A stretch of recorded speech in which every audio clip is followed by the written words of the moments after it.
Halo semuanya, perkenalkan kami dari kelompok 8. Pada kesempatan kali ini, kami akan memaparkan materi mengenai pembinaan disiplin kelas, salah satu topik dari mata kuliah pengelolaan kelas yang diampu oleh Ibu Dr. Cucun Sonaingsi, SPD, MPD. Sebelum masuk ke pembahasan, izinkan saya memperkenalkan anggota kelompok 8 terlebih dahulu. Yang pertama, ada Melanda Aisyifa Jahra dengan NIM 2407960. Yang kedua, ada Miniswati Rajihah dengan NIM 2400350. Yang ketiga, ada Riri Nurjanah dengan NIM 2403757. Dan yang terakhir ada Jakiyah Ijatunisa Syahidah dengan NIM 2408449. Baiklah, tanpa berlama-lama lagi, langsung saja kita masuk ke pemaparan materi. Selamat menyaksikan. Baik, di sini saya akan menjelaskan tentang apa itu pembinaan. Menurut Toha tahun 2003, pembinaan adalah suatu tindakan, proses, hasil, kemajuan, peningkatan, pertumbuhan, atau evolusi terhadap berbagai kemungkinan perkembangan atau peningkatan tertentu.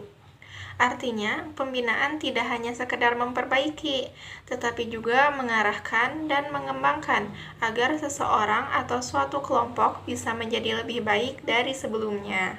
Selanjutnya, apa itu disiplin kelas? Menurut Ahyak tahun 2003, disiplin kelas adalah ketertiban dan keteraturan di kelas yang muncul karena kesadaran siswa untuk menaati aturan bersama demi tercapainya tujuan pembelajaran.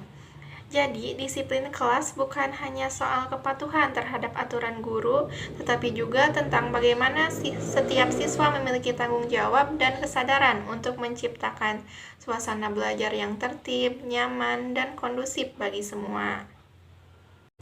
Dan selanjutnya, apa itu pembinaan disiplin kelas? Pembinaan disiplin kelas adalah proses atau upaya untuk mempertahankan, menyempurnakan, dan menumbuhkan sikap patuh siswa terhadap peraturan dan tata tertib kelas secara sadar demi menciptakan suasana belajar yang tertib, nyaman, dan produktif. Artinya, pembinaan disiplin kelas tidak hanya berfokus pada pemberian sanksi atau hukuman, tetapi juga bagaimana guru dapat menanamkan kesadaran dalam diri siswa agar mereka mau berperilaku disiplin secara sukarela. Selanjutnya ada tujuan dari pembinaan disiplin kelas. Yang pertama ada meningkatkan kreativitas pembelajaran. Jadi lingkungan yang tertib memungkinkan waktu belajar digunakan secara maksimal. Yang kedua, membangun karakter siswa. Menanamkan nilai-nilai tanggung jawab, hormat, dan integritas sejak dini. Yang ketiga, melindungi hak siswa. Setiap siswa berhak untuk belajar tanpa gangguan. Yang keempat, mengembangkan keterampilan sosial emosional. Siswa belajar mengelola emosi dan berinteraksi secara positif dengan teman dan guru. Dan yang terakhir, mencegah masalah perilaku. Pendekatan yang proaktif dapat mencegah masalah sebelum terjadi. Selanjutnya ada fungsi utama dari pembinaan disiplin kelas. Yang pertama, untuk membentuk karakter dan perilaku peserta didik agar disiplin dan bertanggung jawab sehingga dapat mengembangkan sifat kemandirian dan kesadaran diri dalam belajar. Yang kedua, menjaga ketertiban dan keteraturan di kelas melalui pengawasan, penerapan tata tertib, serta pemberian penghargaan dan hukuman yang konsisten yang semuanya mendukung proses pembelajaran yang lancar dan efektif.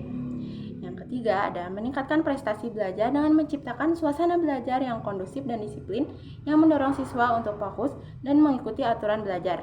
Dan yang terakhir, membina kedisiplinan internal dan eksternal dengan mengembangkan kesadaran diri terhadap pentingnya disiplin dan mengurangi ketergantungan pengontrolan terhadap eksternal. Selanjutnya adalah prinsip-prinsip disiplin kelas. Yang pertama ada keadilan dan konsistensi. Guru harus bersikap adil kepada semua siswa serta konsisten dalam menerapkan aturan. Yang kedua ada komunikasi yang efektif. Guru dan siswa perlu memiliki komunikasi terbuka dan saling menghargai. Yang ketiga, menghargai individu dan budaya. Setiap siswa memiliki latar belakang berbeda yang harus dihargai. Yang keempat, penerapan konsekuensi. Setiap pelanggaran diberi konsekuensi yang mendidik, bukan sekadar menghukum. Yang kelima, pemberian penghargaan dan motivasi. Guru memberi apresiasi dan motivasi agar siswa terdorong berperilaku positif.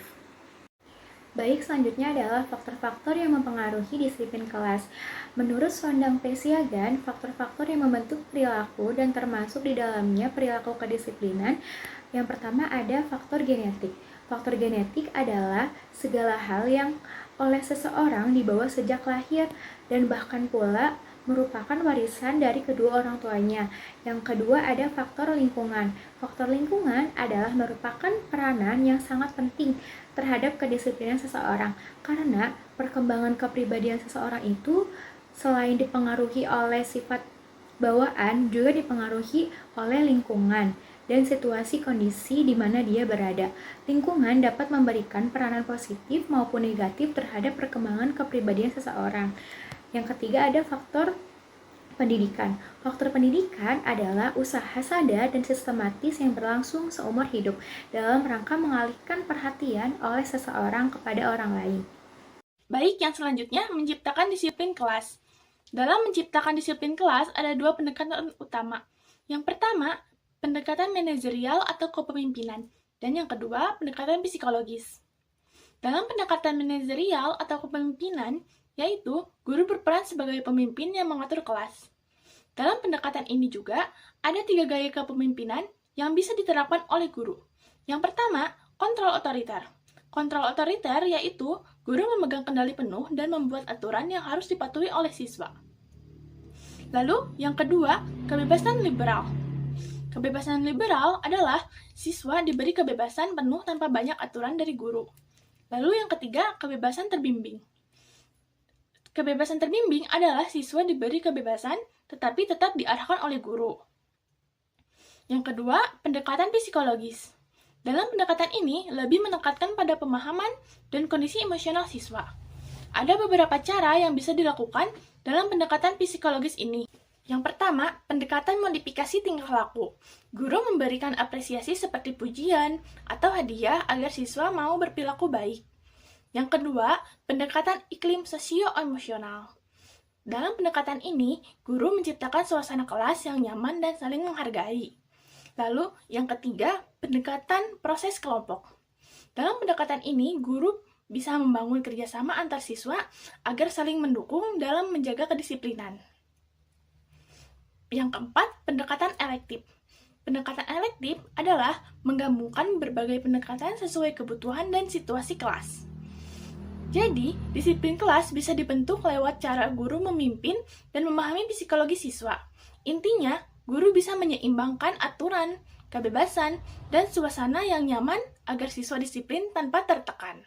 Selanjutnya, strategi pendisiplinan kelas. Strategi pendisiplinan kelas yaitu cara guru menanamkan kebiasaan disiplin pada siswa. Ada 4 penerapan yang bisa dilakukan oleh guru. Yang pertama, keteladanan.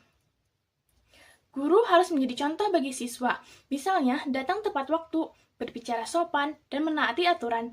Siswa biasanya akan meniru perilaku gurunya. Lalu yang kedua, pengawasan.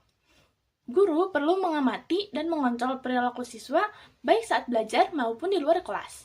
Dengan pengawasan, guru bisa langsung menegur atau mengingatkan jika ada siswa yang melanggar aturan. Yang ketiga, hukuman. Guru memberikan hukuman untuk mendidik bukan menakut-nakuti. Misalnya, memberi tugas tambahan, menulis janji tidak mengulangi kesalahan, atau teguran secara baik-baik. Tujuannya agar siswa belajar dari kesalahannya. Lalu yang keempat, hadiah. Guru memberikan hadiah kepada siswa untuk memberikan motivasi kepada siswa yang berperilaku baik. Bisa berupa pujian, bintang prestasi, atau hal sederhana yang membuat siswa merasa dihargai. Baik, jadi kesimpulannya, pembinaan disiplin kelas adalah upaya sadar untuk menumbuhkan sikap patuh dan tanggung jawab siswa melalui penerapan prinsip dan strategi yang tepat, yang bertujuan untuk menciptakan suasana belajar yang tertib, nyaman, serta membentuk karakter positif dan meningkatkan kualitas pembelajaran. Sekian pemaparan dari kelompok kami. Mohon maaf apabila ada kesalahan dalam penyampaian.